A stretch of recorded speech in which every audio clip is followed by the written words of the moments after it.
Welcome to this explainer. Okay, think about the world we're living in right now. We literally have more conveniences at our fingertips than any generation in human history, right? We've got instant communication, instant food delivery, instant everything. And yet, somehow, we are completely and utterly exhausted. We are all just running on empty. It's a really fascinating modern paradox, isn't it? So today, we're going to look at an ancient concept that speaks directly to this modern burnout. We are going to unpack the biblical Sabbath. Now, for thousands of years, the Sabbath has been one of the absolute most important and honestly most intensely debated teachings in the entire Bible. Is it just a strict rule? Is it some outdated religious mandate that we don't need anymore? Or what if it was never meant to be a burden at all? What if it's actually a profound blessing? We're going to completely reframe this ancient commandment and see if it just might be the original life hack for our spiritual and mental health. Okay, let's dive into this. We're going to map out a historical journey today. We'll start with number 1, the origin of rest, move into 2, the law and the burden, then look at 3, how Jesus reframes the Sabbath. After that, we'll take a look at 4, the Saturday versus Sunday debate, and finally bring it back to you with 5, the sacred pause today. Section 1. The origin of rest, a divine pattern.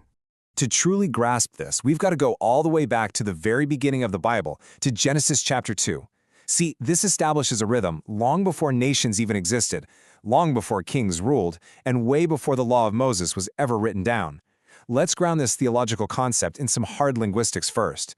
The word Sabbath actually comes from a Hebrew root word that simply means to cease or to stop. Now, the Genesis account tells us that after creating the heavens and the earth in 6 days, God rested on the 7th day and made it holy. But here's the really fascinating part. God was not tired. Obviously, an all-powerful God doesn't need physical rest. He didn't stop because he was exhausted. He stopped to create a sacred pause. By resting, God basically established this beautiful original rhythm: work, rest, peace, and worship. This was a divine pattern woven into the very fabric of creation to show humanity that, hey, life is not just about labor and survival. Human beings were created to pause, to reflect, to worship, and to genuinely enjoy fellowship with God. It was a perfect, harmonious balance. Moving on to Section 2, the law and the burden, from freedom to regulation. Let's fast forward in time a bit. God delivers the Israelites from slavery in Egypt, and in the book of Exodus, he formally gives them the 4th commandment: remember the Sabbath day to keep it holy. But we have to ask, why was this absolutely vital for this specific group of people at this exact moment? And this brilliantly illustrates the dramatic shift God was making for them. Think about it. Israel had spent generations as slaves in Egypt, and what defines a slave? Endless labor.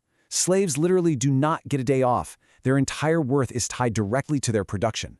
But in God's covenant, rest is actually required. It becomes this incredible symbol of true freedom. God is essentially telling them, you're not slaves anymore. You belong to me, and I am your provider. So the commandment laid out in Exodus 20 was incredibly specific. There was to be no regular work, no business, and absolutely no labor. The entire day was to be entirely dedicated to God. And this wasn't just a friendly suggestion. Breaking the Sabbath under Mosaic law was considered a deeply serious offense. Why? Because it represented a direct rebellion against this brand new covenant of freedom that God had just established with them. But human nature has a funny way of overcomplicating things, doesn't it? Over the generations, Jewish religious leaders started adding their own extra rules and traditions around the Sabbath, just to make sure no one accidentally broke the main rule. But slowly, the Sabbath shifted. By the time we hit the 1st century, it had transformed from this amazing, liberating symbol of freedom into a deeply complicated, heavily regulated system. The gift basically became a massive burden. And that sets the perfect stage for a major historical conflict. Which brings us to Section 3. Jesus reframes the Sabbath, restoration over legalism. This brings us to the real climax of our historical narrative. When Jesus steps onto the scene, one of his biggest, most consistent conflicts with the religious leaders of his day involved exactly how the Sabbath was being treated. He clashed with them over and over again, specifically by choosing to heal people on the Sabbath day. So the crucial point is the dramatic tension between these two completely different perspectives. On one hand, you have the Pharisees, who are entirely focused on strict legalism and preserving their rigid rules. They literally accuse Jesus of breaking the law. But on the other side, you have Jesus, who is entirely focused on doing good, showing mercy, and bringing life.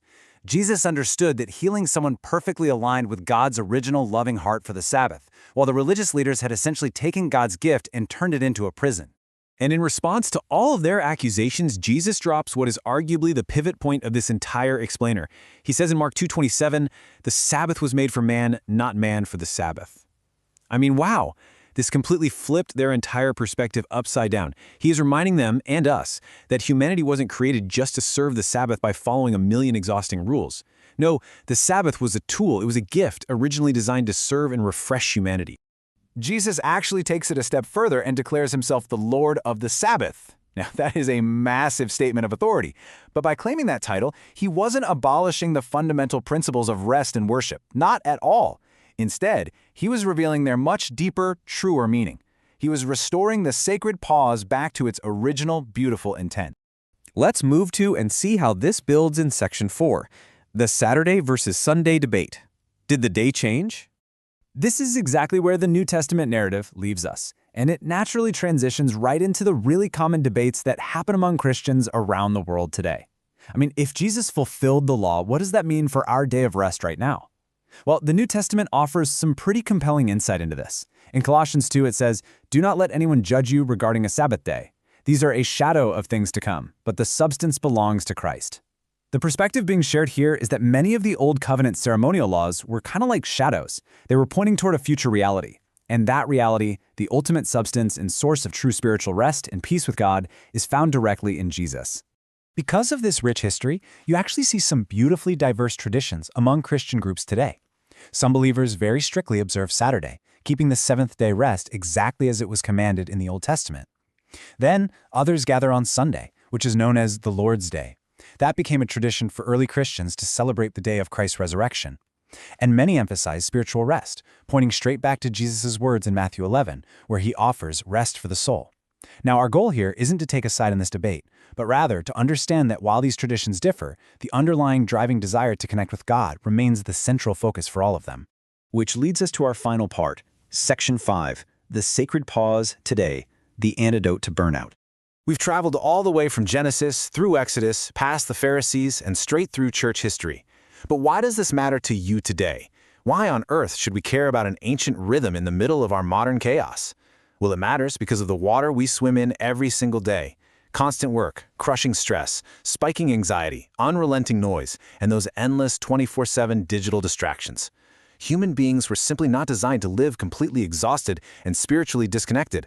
We are buckling under the weight of a culture that demands constant, nonstop productivity. Now, what's really interesting about this slide is how the Sabbath stands as a radical reminder against that exact cultural pressure.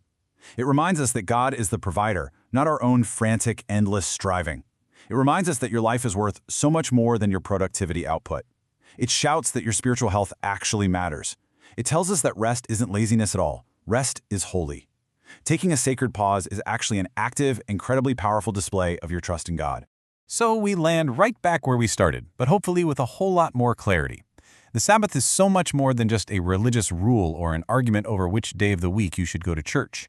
It's a profound biblical invitation from God to simply stop, to breathe, to rest, and to remember Him. My final question to you is this. In a world that is constantly trying to work you to the bone, will you step off the treadmill? Will you embrace the sacred pause? Thank you so much for joining me for this explainer, and I really hope this helps you find true rest this week. Thanks for watching. Stay blessed and don't forget to share this video with everyone.